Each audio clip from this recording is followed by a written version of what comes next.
leveling as an unfamiliar woman entered the room. Connor turned to Jin Woo and introduced her.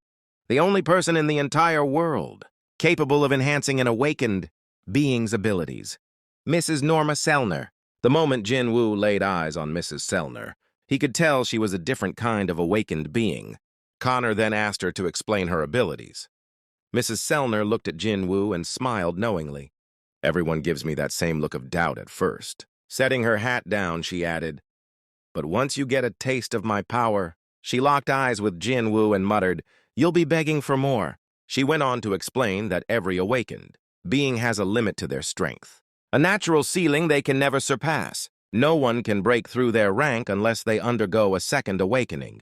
Curious, Jin Woo asked, "But can you change that?" Mrs. Selner nodded. "My ability allows awakened beings to go beyond their limits." She then elaborated on the process, explaining that through 3 stages, she could lift an awakened's limitations. However, she wasn't certain whether she was forcing a reawakening or simply unlocking a person's true potential. Intrigued, Jin Woo asked, "How effective is the process exactly?" Mrs. Selner explained that the results varied for each individual, but after completing all 3 stages, a hunter's strength would increase by 20–30%. Jin Woo's eyes widened as he suddenly understood why Huang Dong-su had moved to America. Who would turn down such an offer? Any hunter would jump at the opportunity like this. Setting the stage for Part 5.